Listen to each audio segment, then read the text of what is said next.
the young and the restless spoilers. Underneath the polished glamour of Genoa City, a storm was brewing that few could truly comprehend, and at the center of it stood Audra, a woman who had worked tirelessly to craft her image, conceal her vulnerabilities, and maneuver herself into positions of influence. For weeks, she had felt the invisible weight of eyes on her, the sensation that every step she took was being tracked, that every move was being scrutinized with the intent of tearing away the layers she had so carefully built to shield her true identity. The paranoia clung to her like a second skin, keeping her awake at night and making her second-guess even her closest allies. Yet what she could not see, what she refused to believe, was that her facade remained perfectly intact.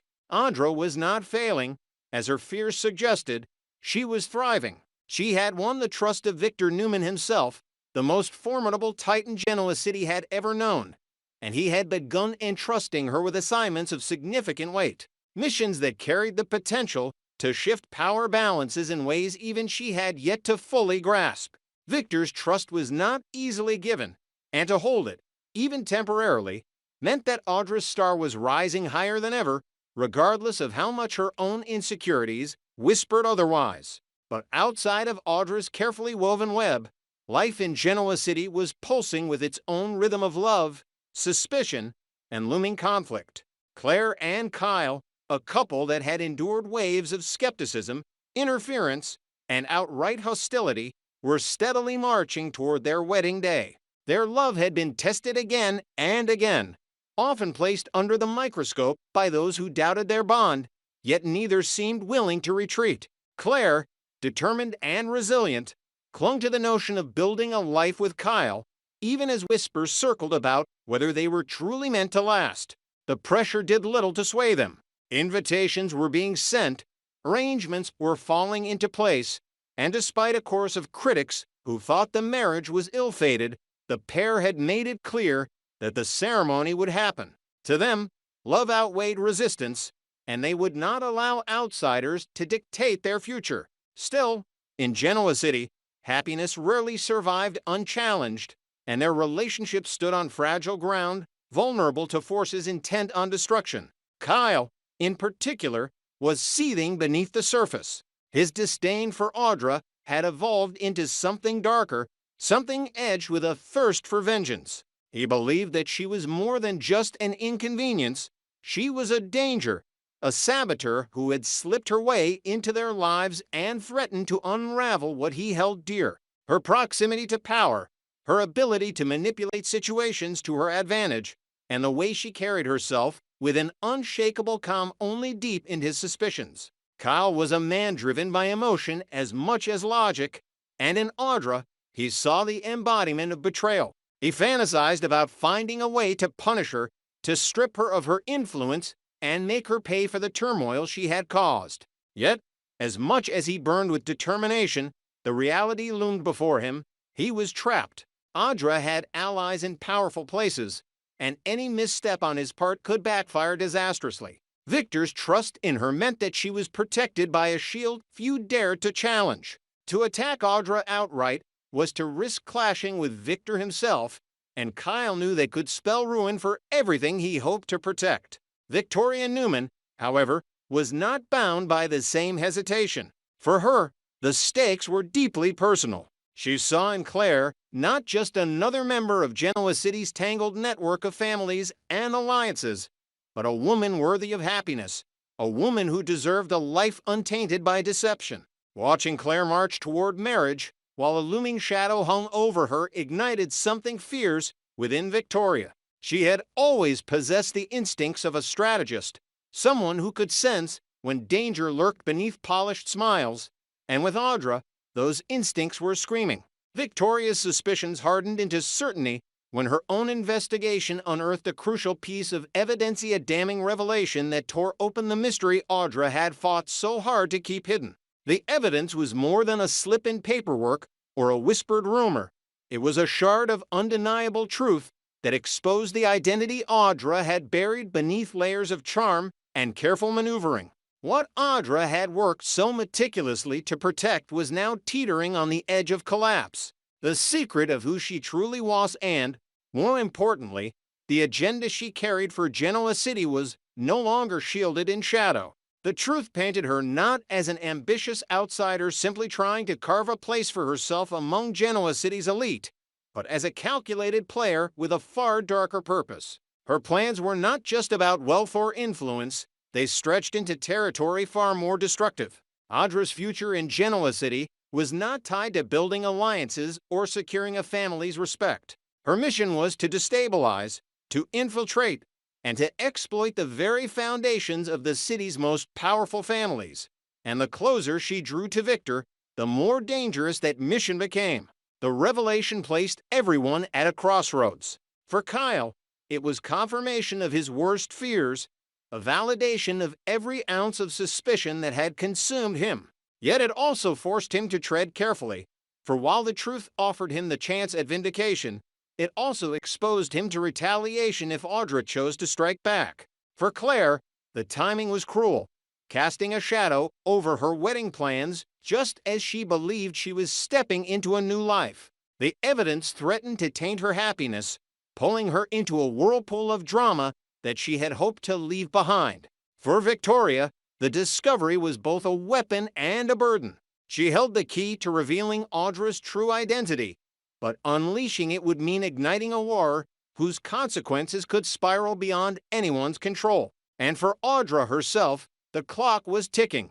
She had worked her way into the center of Victor's orbit, but with her secrets unraveling, the same trust that empowered her could quickly morph into a weapon against her. Her greatest strength had always been her ability to anticipate the moves of others, but Victoria's discovery placed her at a disadvantage she had never anticipated. Now, she had to decide whether to double down on her dark plans, manipulating the chaos to her advantage, or to find a way to salvage the remnants of her carefully constructed life before it shattered completely. In Genoa City, truth was never a simple thing. It was power, it was leverage, it was destruction waiting to be unleashed. And as the walls closed in around Audra, the city braced itself for the fallout of her exposed identity and the chilling realization of what her presence truly meant for everyone she had entangled in her shadowed game. In Genoa City, the undercurrents of ambition, betrayal, and recklessness were converging into a storm that threatened to consume everything in its path. Sally was the first to recognize the danger brewing, her instincts sharper than most, her awareness honed by the countless times she had been burned by the arrogance of others. She saw Billy standing at the edge of a precipice, ready to leap into what could very well be the biggest mistake of his life. Sally's frustration, however, stemmed from the fact that Billy, in his usual defiance, believed he was in control, that he could bend the chaos to his will. Yet Sally knew better. She had been close enough to the inner workings of his schemes to understand that the situation had spiraled far beyond the reach of clever words or calculated risks. And now, with Kane's withdrawal from the project launch and his sudden pivot toward weaponizing artificial intelligence as a means to destroy Victor Newman, the danger was no longer theoretical. It was immediate, raw, and criminal in scope. The canceled launch had sent ripples through Genoa City, but what Kane unveiled in its place was far more unsettling. He had developed a piece of AI software with destructive potential, something capable of dismantling reputations, sabotaging systems, and destabilizing everything Victor had built over decades. To Kane, it was an act of retribution cloaked in innovation, the perfect tool to not only strike fear, but to obliterate his most powerful rival. But Billy, ever hungry for leverage, saw in Kane's creation not just a weapon, but an opportunity. He wasn't interested in unleashing the software itself. Instead, he wanted to wield its existence like a sword dangling over Victor's head. By threatening exposure or deployment, Billy believed he could finally corner Victor, humiliate him, and tip the balance of power. Sally, however, could already see the flaws in this delusion.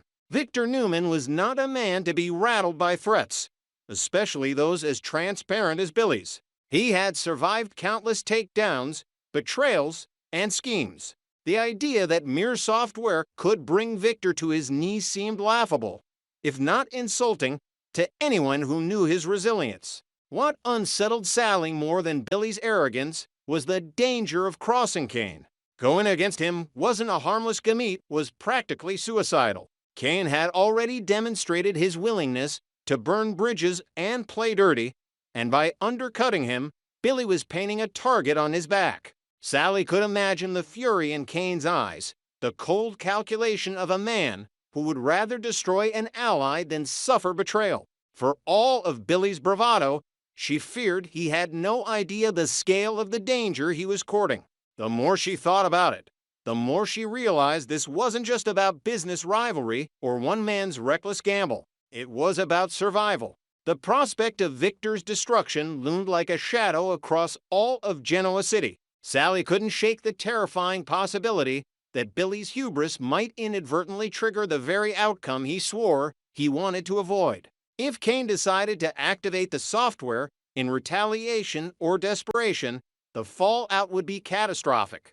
Victor's empire could crumble, the Newman family legacy could splinter, and the entire corporate landscape of the city would be thrown into chaos. Sally's heart raced as she weighed the possibilities, the images of a dismantled empire flickering through her imagination. And with that came the darker realization: if Kane's plot was exposed, if Billy's involvement was uncovered, prison would not be an abstract threat, but a very real conclusion. What Kane had built was not only dangerous, but also deeply illegal.